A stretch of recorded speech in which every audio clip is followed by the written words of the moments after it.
Hey guys, Under here. In this video we're going to be talking about the recent Better Balance game changes. We're now on version 3.7.1. The patch is live now. I have played one game with it. For everyone that doesn't know what BBG is, the Better Balance game, it's the mod that we use for multiplayer. Massively changes the game. It gets rid of absolutely ridiculous things like double horse Scythia. And it buffs terrible things like Gandhi and Georgia in the base game. So big shout out to Code North for all the work that he puts into that and the team. Before we go into that, I just want to wish you all a happy new year. I hope you all will have a really good Christmas as well.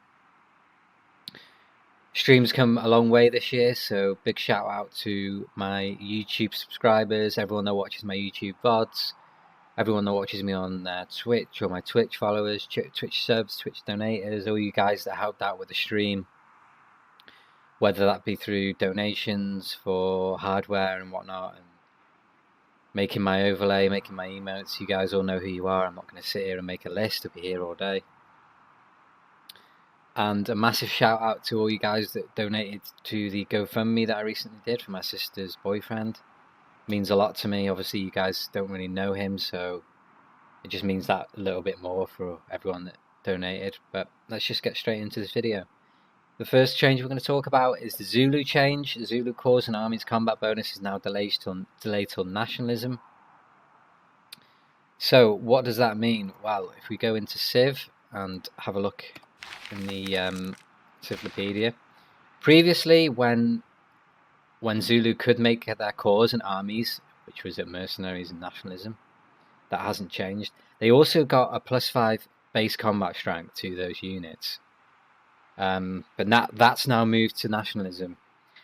It's a good change because anyone that's average or above playing Zulu knew that, focus culture early game, get to mercs as soon as you can, and just absolutely stomp someone with like ridiculous muskets, knights, and crossbows. You're having the core unit, and you're also getting the +5 as well. So that should tone Zulu down a bit, especially during the mid game where they do, well, the early game where they do get those core units. It's going to be, it's going to be a lot easier to defend against that now, which is good. I think that's a good change. They kind of needed it. Zulu can be a bit underwhelming if you don't get the kill. So I think in the future maybe some like infrastructure bonus or some form of sim bonus might be good for them. But they are a war civ, so maybe that will make them a bit too strong.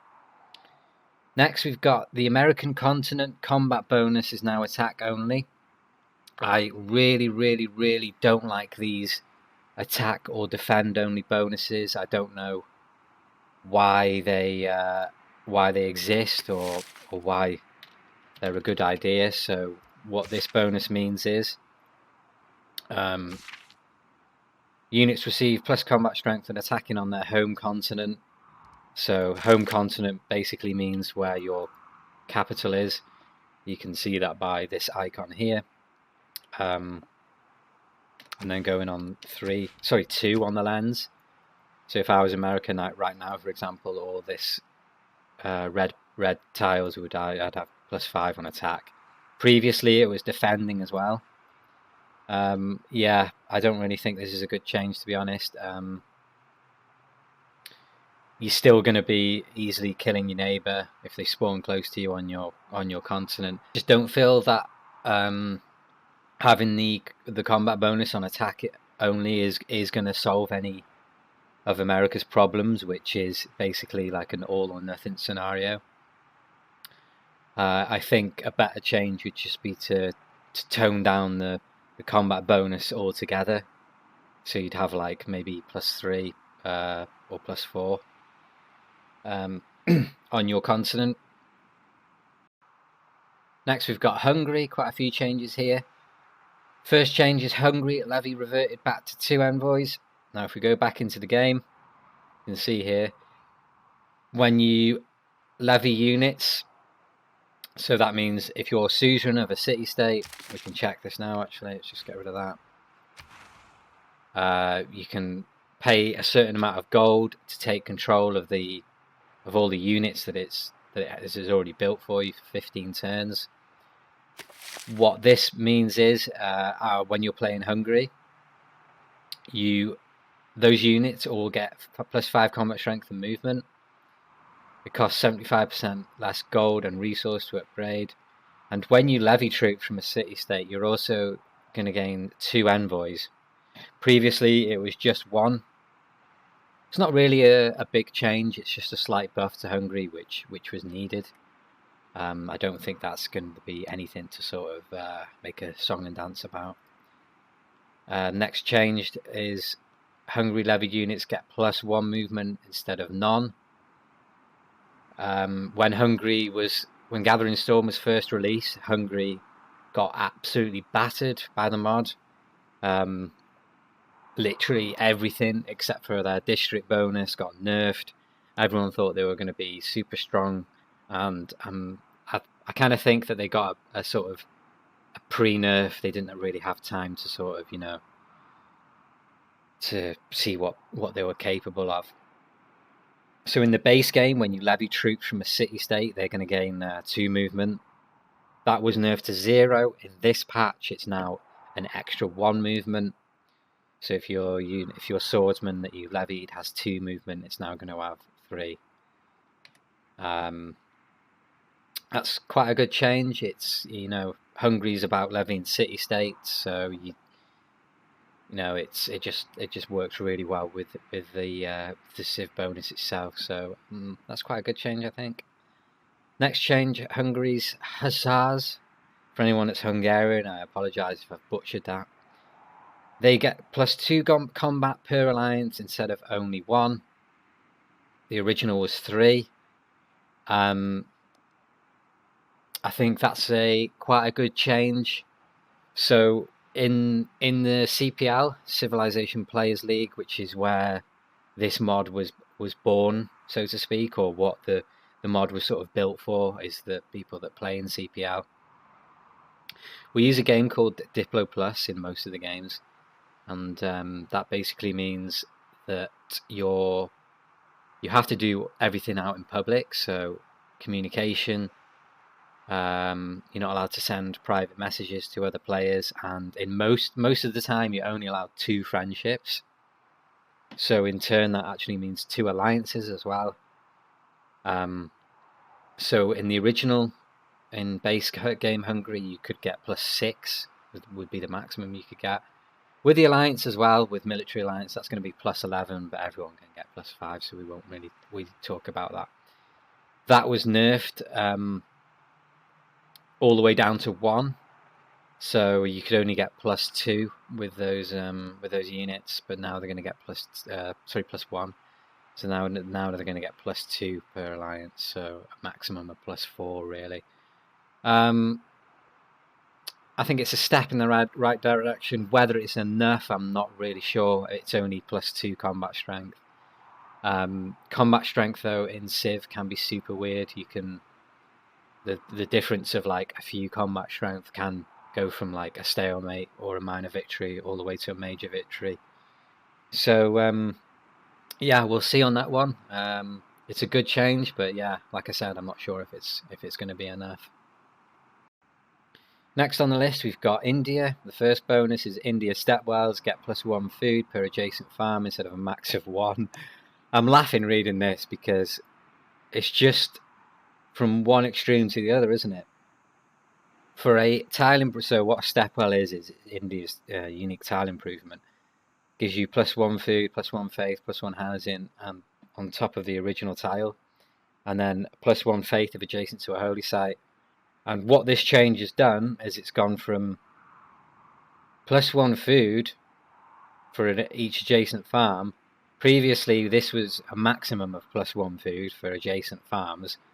So you could have 3, 4, 5, 6 round, it wouldn't make a difference. But in this change, it gets a food for each adjacent farm. That can be a maximum of 6. 6 food, that is bonkers.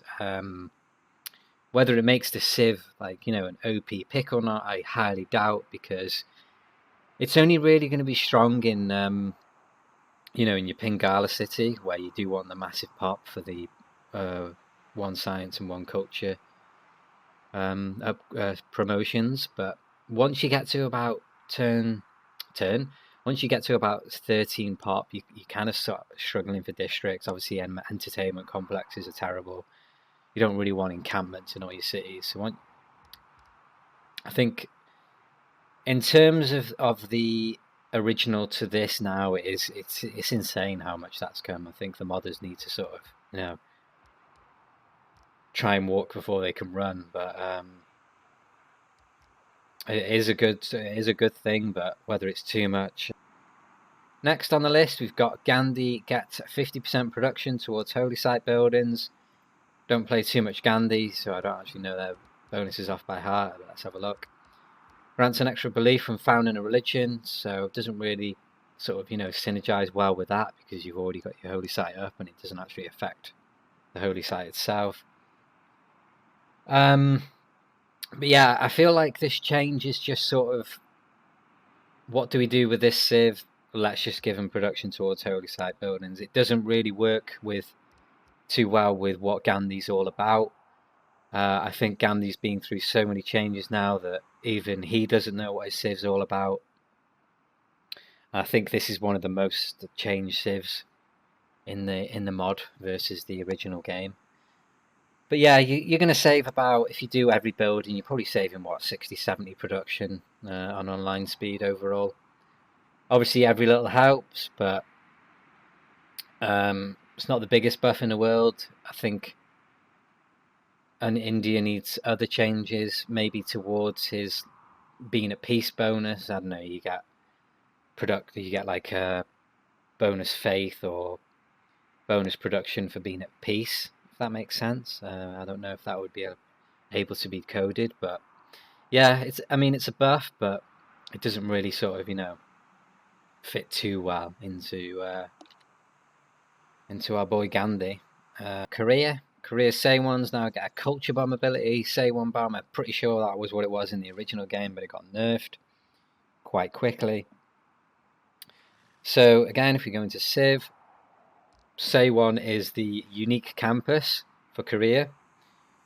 Must be built on hills, +2 science base adjacency, so it's just going to get 2 for no matter what. And mines provide a minor adjacency bonus, so every 2 mines is going to give the Seowon an extra 1 science. So you want to be looking at, obviously, putting the Seowon on a hill, well, you have to, surrounded by hills, so you can get those mines going.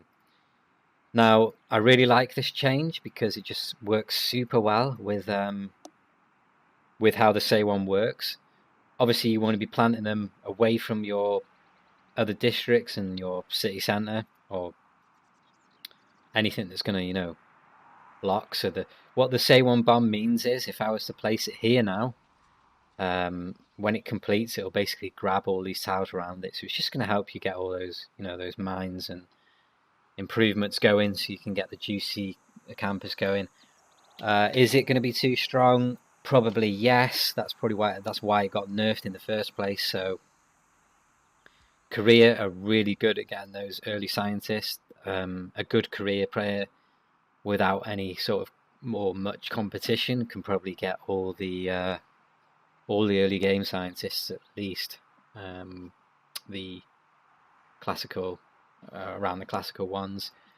So yeah, maybe it will get toned down again. I'm not sure, because it got nerfed under the sort of logic that you didn't grab those tiles like you do now, and you sort of had to spend your gold to improve those mines, which is going to leave you vulnerable, isn't it, really, to an attack, and it's going to slow you down in other sort of areas. But we'll see. Korea's not really getting any play at all, so hopefully that will improve that.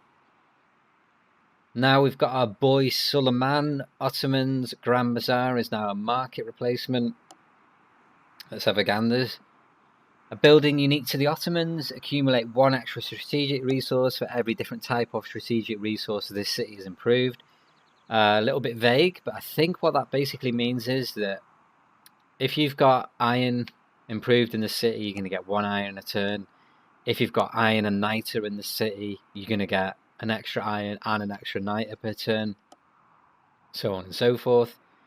Receive 1 amenity for every luxury resource this city has improved. So yeah, receive 1 amenity for every luxury resource that's improved.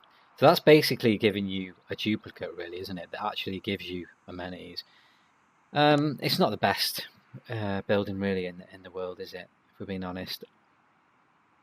In terms of before and after, it has been moved a very long way, actually. If we look at the tech tree, markets are early classical. Banking for the banks is early Renaissance, so it's actually moved 2 eras, which is a hell of a long distance, isn't it? Really, to move something. Ottomans does need a buff. It's not in the best position at the moment. Is this enough? No, probably not. Not really.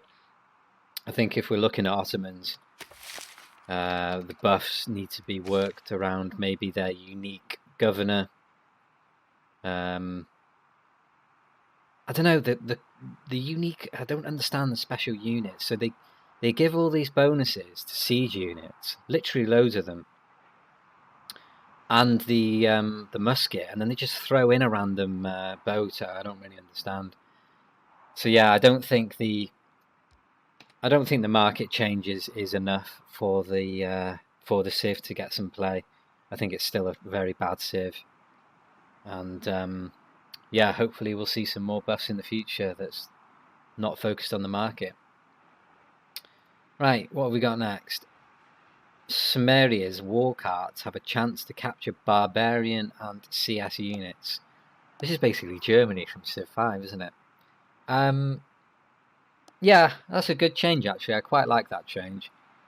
What that basically means is if you kill a barb or a city-state unit, you're just going to capture it.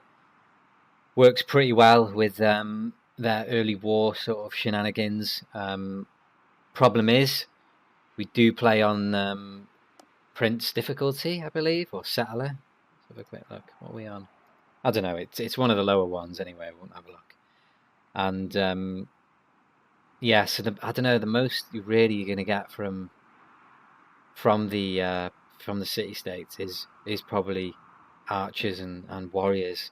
You'd have to kind of wait for the city-state to upgrade its units to swords or crossbows. Barbs could be handy, I guess. I don't think it's game changing. It's quite a nifty change, I suppose. It can be helpful, but I don't think it's going to sort of make or break the Civ. Next, Sweden also needs a massive buff. 50% production towards factories and universities. This is a good change, actually. I really like this change. So synergizes super well if we go into the game.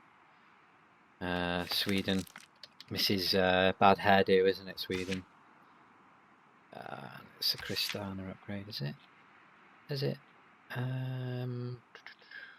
Is it Sweden bonus? Okay, here we go. It's a Sweden bonus.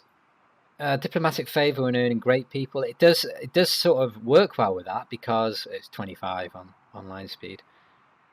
Because if you're getting those universities and factories up quicker, you're going to be making more engineers and scientist points per turn. So you are going to get, in theory, you are going to get more great people.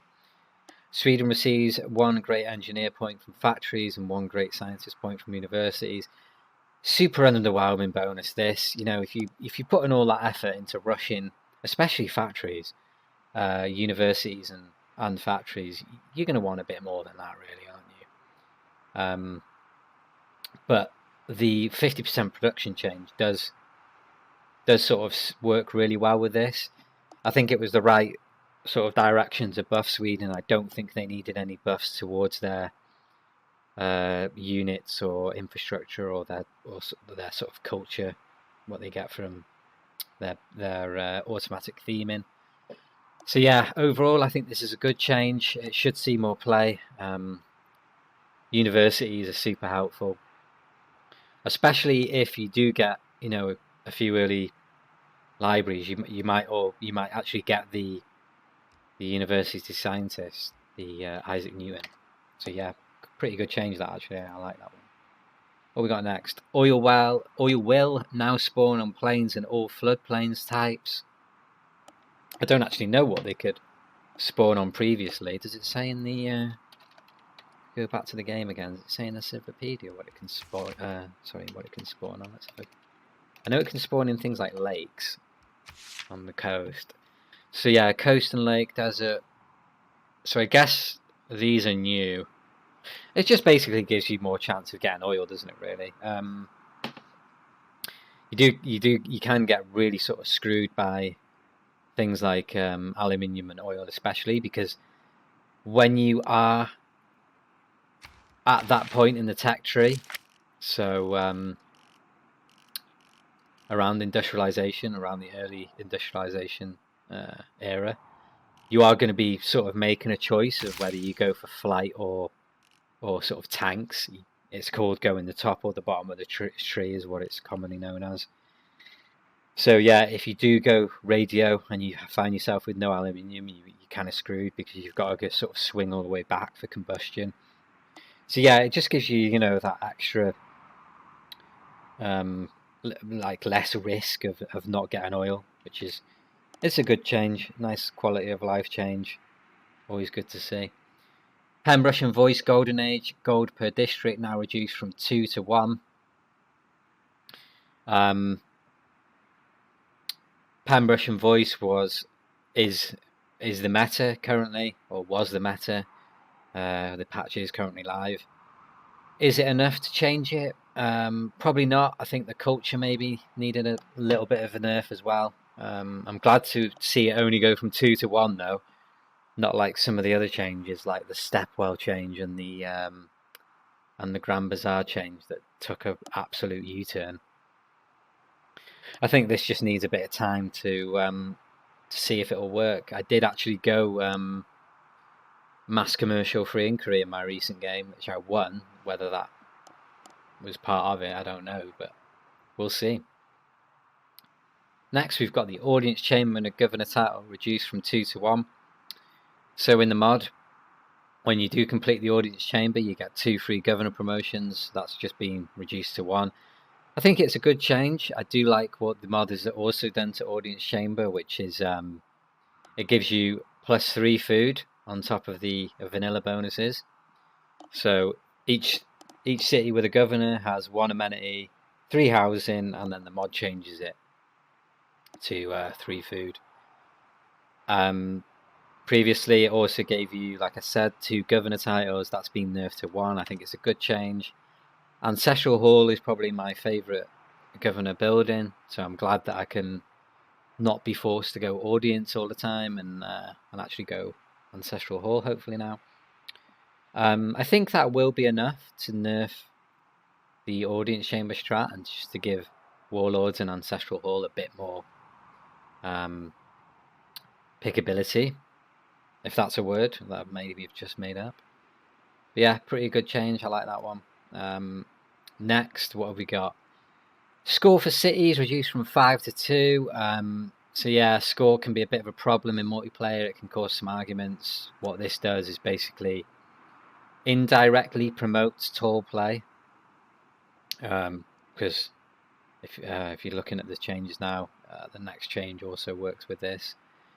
So if people knew a CC vote was coming because of our rules, 10 turns in between CC votes, you can just smash out some settlers and just get easy 5 points everywhere.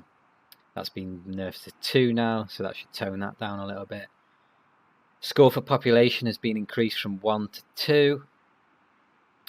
So every citizen in your empire now gives basically double, which I guess that could skyrocket a little bit out of control maybe.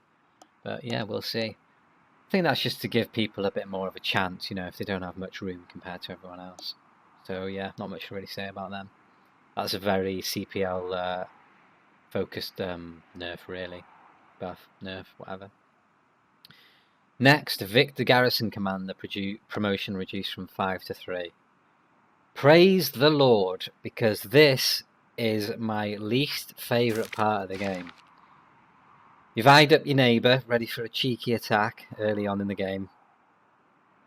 They've got I don't know, not much iron or no iron, no horses. Most they've probably got is archers and crossbows.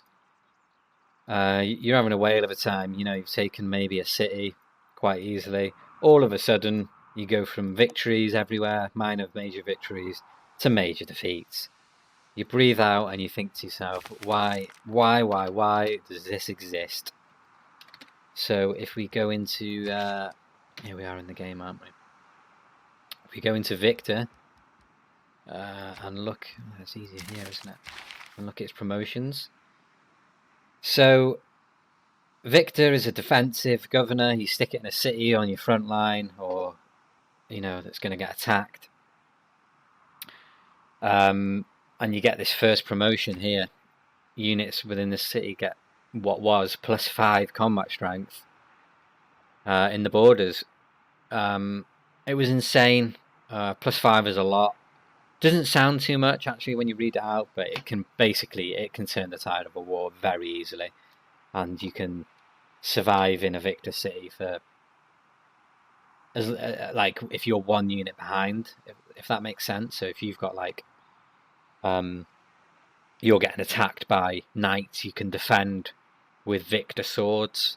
If you're getting attacked by muskets, you can defend with victor knights, and so on. It was horrible. I hated it. It's only been nerfed by +2, but I think it will be enough. Another problem is it establishes so quickly in 3 turns, you don't really have much time to react. I think maybe as well, it should be 5 turns to maybe establish, or 4. But hopefully the +2 nerf will be enough. I did make a suggestion on the battle balance game that it should be a combat bonus for every promotion that he's got, +1, for example. But yeah, I'm glad to see that change. I hate Victor with a passion, as you may be able to tell. And finally, but not least, Dance of the Aurora applies to only flat tundra tiles. Bit of a weird one really, that, isn't it? I think what they're trying to do there is to nerf Monumentality and Grandmaster's Chapel. Monumentality is bonkers. I think that needs addressing directly somehow. Maybe take away the percentage cheaper modifier. I don't think this is the right way to go about it, really. It is going to nerf, obviously, Canada into the ground, and Russia too. But I don't know, it's a super weird change, and I don't really know what to think of it. I don't know if it will be enough. I've just literally said that it's going to be nerfed into the ground, but at the same time, who cares what the tiles are around it? You're doing it for the massive +8, +7, +8 holy site that you're going to get, aren't you, really, for building that? So I think that needs addressing in a different way, maybe. I think maybe a good way to make it maybe a max adjacency, so cap it at +3 or 4, or just, like I said, nerf Monumentality directly. I don't think that's quite the way to go about it. But yeah, that's the end of that, guys. So yeah, I hope you guys had a good Christmas again. Happy New Year, all that business. I would say don't get too drunk, but practice what you preach and all that. So yeah, cheers for watching the video, guys. I hope you enjoyed it. I don't know how long this one's going to be, probably quite long. But yeah, make sure you subscribe, come over to Twitch, give us a follow me on Twitter, join me on Discord, all the links you can see now on the screen. And yeah, I'll see you guys in the next one. Thanks very much.